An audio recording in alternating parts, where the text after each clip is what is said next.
Logitech G102 LightSync – обновленная модель G102 Prodigy, получившая популярность среди игроков за счет приемлемой цены и отличного сенсора. Что изменилось за 3 года и стоит ли делать выбор в пользу новой модели? Мышь поставляется в небольшой коробке. Внутри находится мышь, документация, наклейки. Внешне мышь не отличается от версии 2017 года. Тоже спокойный офисный дизайн, с полосами для подсветки и таким же светящимся логотипом. Доступны как черные, так и белые версии. Сама мышь небольшого размера и веса. Дополнительных грузов для нее не предусмотрено. Поверхность выполнена из текстурированного шершавого пластика, приятного на ощупь. Покрытие основных клавиш имеет более гладкую текстуру. Присутствует RGB подсветка, которую можно строить через фирменный софт. Стоит мышь на 5 ножках, 4 по краям и 1 в виде кольца вокруг отверстия сенсора. Основные клавиши представлены кликовыми механизмами Omron, боковые Keil, как энкодер колеса. Также присутствует кнопка переключения DPI. Сенсор Logitech Mercury, максимальное разрешение 8000 точек на дюйм. Сенсор обновился, изменилось его строение, как управляющая схема. У мыши есть встроенная память, по умолчанию она отключена и включается через софт. Подключается мышь по проводу без оплетки с коннектором USB Type-A. У кнопок приятный ход и клик почти по всей поверхности. Лишь у самого края на передней грани мыши начинается ощущаться люфт клавиш. Боковые клавиши также не имеют проблем с нажатиями, но они довольно узкие для геймерского варианта и подойдут далеко не всем.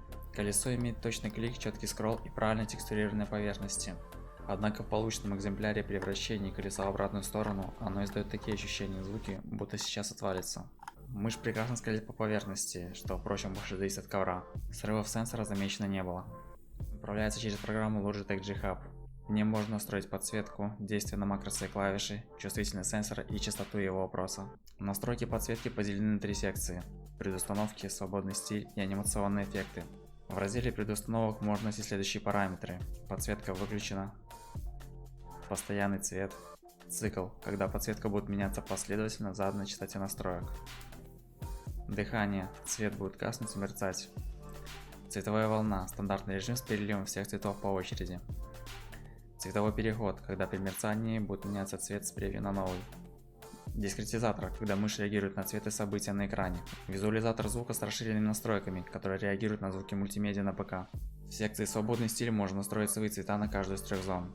В разделе анимационный эффект можно выбрать предустановку из нескольких вариантов анимаций. Наиболее интересный раздел здесь настройка своей анимации, где можно покадрово задать нужную анимацию с эффектами и своими цветами. Причем настроить можно действительно длинную цепочку событий. DPI можно настраивать шагами в 50 точек. Пресета хватит с запасом, минимальное значение – 1 установка. Переключать можно как и кнопкой, так и в интерфейсе софта. Что можно сказать о поведении мыши в играх? В целом, про практически идеальный продукт особо и нечего. Шикарное позиционирование сенсора, удобный форм-фактор, в совокупности со стоимостью дают идеальный продукт, даже для профессионального гейминга, не говоря о домашнем. Для логика и плееров все же из-за веса может не подойти, и учитывая, что в комплекте нет дополнительных грузов, с этим ничего не сделать.